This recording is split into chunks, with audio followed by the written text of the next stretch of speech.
नमस्कार विद्यार्थी मित्रांनो, आपलं स्वागत आहे DBN एक्झाम आहे यूट्यूब चॅनलमध्ये. आज आपण घेऊन आलेले मोस्ट इम्पॉर्टंट प्रश्न जे येणाऱ्या परीक्षेसाठी खूप महत्त्वपूर्ण आहे. चला मग आपण स्टार्ट करूया. तर मग एक आहे, हडप्पा संस्कृतीमधील विशाल स्नानगृह कोठे आहे? तर या प्रश्नाचे करेक्ट उत्तर ऑप्शन डी, मोहनजोदडो या ठिकाणी आहे. संस्कृतीमधील विशाल स्नानगृह आहे ते मोहनजोदडो, त्यामुळे प्रश्नाचे उत्तर ऑप्शन डी आहे. प्रश्न क्रमांक 2 आहे, मौर्य वंशाचा सर्वात प्रसिद्ध राजा कोणता होता ज्यांनी कलिंग युद्धानंतर युद्ध त्याग केला होता? तर या प्रश्नाचे करेक्ट उत्तर ऑप्शन बी, अशोक सम्राट.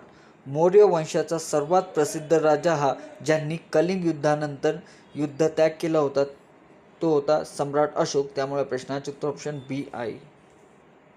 प्रश्न क्रमांक 3, भारताचा नेपोलियन म्हणून कोणता गुप्त सम्राटाला ओळखले जाते? तर या प्रश्नाचे करेक्ट उत्तर ऑप्शन आहे, समुद्रगुप्त यांना भारताचा नेपोलियन म्हणून ओळखलं जातं, त्यामुळे प्रश्नाचे उत्तर ऑप्शन ए आहे. प्रश्न क्रमांक 4, ताजमहल कोणी बांधला?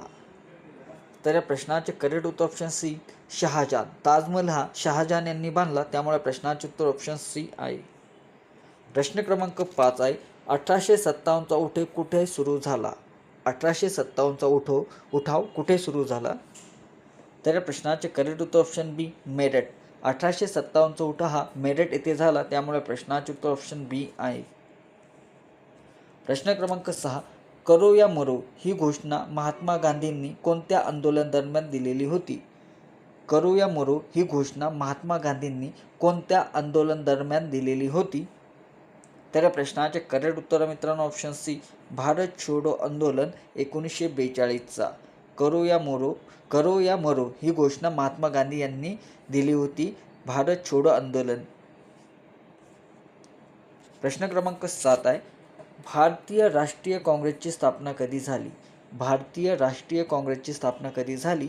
तर या प्रश्नाचे करेक्ट उत्तर ऑप्शन आहे, 1885मध्ये भारतीय राष्ट्रीय काँग्रेसची स्थापना झालेली आहे, त्यामुळे प्रश्नाचे उत्तर ए आहे. प्रश्न क्रमांक 8 आहे, जलियांवाला बाग हत्याकांडाची घटना कुठे घडली? तर या प्रश्नाचे करेक्ट उत्तर ऑप्शन सी, अमृतसर. 1919मध्ये जलियांवाला बाग हत्याकांडातील घटना ही अमृतसरमध्ये घडलेली आहे, त्यामुळे प्रश्नाचे उत्तर ऑप्शन सी आहे. प्रश्न क्रमांक 9 आहे, स्वतंत्र भारताचे पहिले गव्हर्नर जनरल कोण होते? तर या प्रश्नाचे करेक्ट उत्तर ऑप्शन बी, लॉर्ड माउंटबॅटन हे स्वतंत्र भारताचे पहिले गव्हर्नर जनरल होते, त्यामुळे प्रश्नाचे उत्तर ऑप्शन बी आहे. प्रश्न क्रमांक 10, मानवी शरीरात रक्त शुद्ध करण्याचे काम कोणता अवयव करतो? तर या प्रश्नाचे करेक्ट उत्तर ऑप्शन सी, मूत्रपिंड. मानवी शरीरात रक्त शुद्ध करण्याचे काम हे मूत्रपिंड हे अवयव करत असतो, त्यामुळे प्रश्नाचे उत्तर ऑप्शन सी आहे. प्रश्न क्रमांक 11, हवेमध्ये सर्वात जास्त प्रमाणात आढळणारा वायू कोणता? तर या प्रश्नाचे करेक्ट उत्तर ऑप्शन बी, नायट्रोजन. हवेमध्ये सर्वात जास्त प्रमाणात आढळणारा वायू हा नायट्रोजन आहे, त्यामुळे प्रश्नाचे उत्तर ऑप्शन बी आहे. प्रश्न क्रमांक 12, वनस्पती प्रकाश संश्लेषण प्रक्रियेत कोणता वायू शोषून घेतात?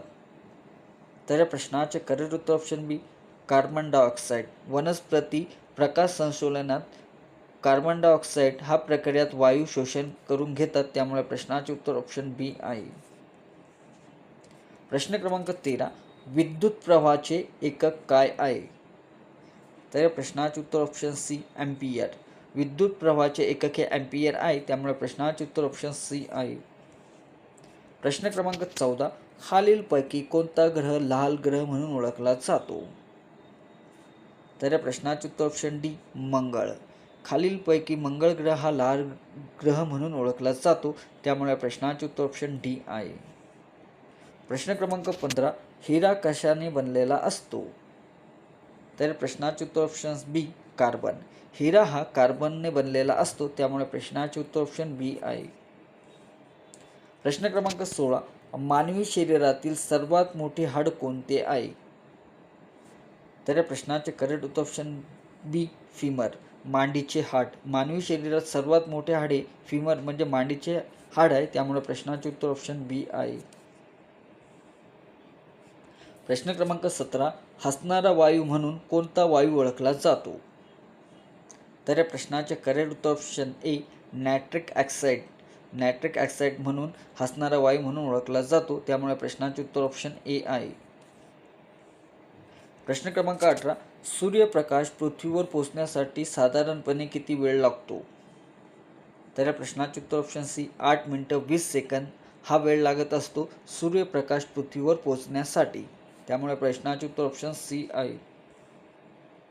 प्रश्न क्रमांक 19, भारतीय राज्यघटनेचे शिल्पकार कोणाला म्हणतात? तर या प्रश्नाचे करेक्ट उत्तर option C doctor Babasaheb Ambedkar यांना भारतीय राज्यघटनेचे शिल्पकार म्हणून म्हणतात, त्यामुळे प्रश्नाचे उत्तर ऑप्शन सी आहे. प्रश्न क्रमांक 20, भारतीय संविधान सभेने संविधान कधी स्वीकारले? तर या प्रश्नाचे करेक्ट उत्तर ऑप्शन बी 26 नोव्हेंबर 1949 मध्ये भारतीय संविधान सभेने संविधान स्वीकारलेले आहे आणि अंमलात आलेले मित्रांनो 26 जानेवारी 1950 मध्ये, त्यामुळे प्रश्नाचे उत्तर ऑप्शन बी आहे. प्रश्न क्रमांक 21, भारतीय संविधानात केव्हापासून अंमलात आले? तर या प्रश्नाचे करेक्ट उत्तर आहे मित्रांनो ऑप्शन ए 26 जानेवारी 1950 मध्ये भारतीय संविधान अंमलात आलेला आहे, त्यामुळे प्रश्नाचे उत्तर ऑप्शन ए आहे. प्रश्न क्रमांक 22, भारतीय संविधानाच्या निर्मितीसाठी किती कालावधी लागला?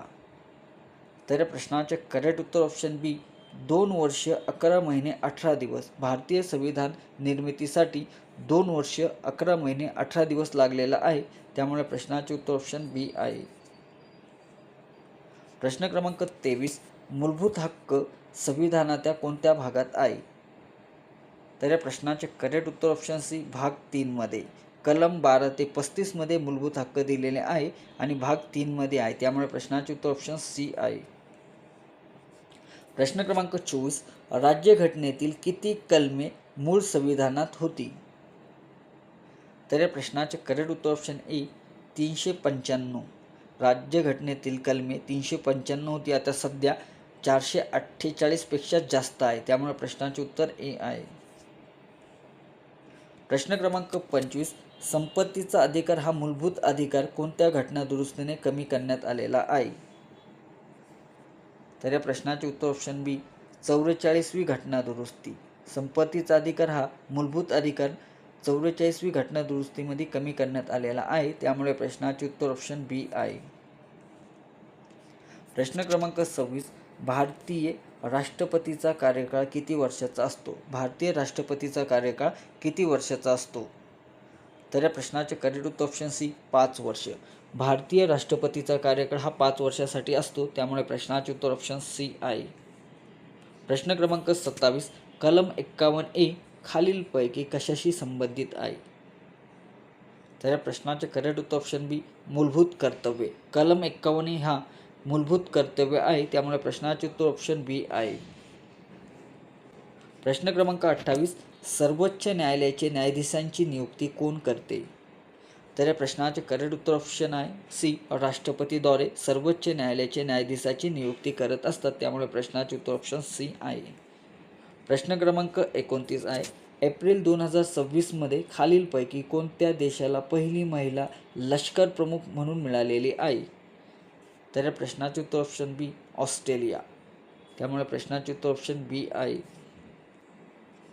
प्रश्न क्रमांक 30, राणी दुर्गावती व्याघ्र प्रकल्प कोणत्या राज्यात स्थित आहे? तर या प्रश्नाचे उत्तर ऑप्शन ए मध्य प्रदेश. दुर्गावती व्याघ्र प्रकल्प हे मध्य प्रदेशामध्ये आहे, त्यामुळे प्रश्नाचे उत्तर ए आहे.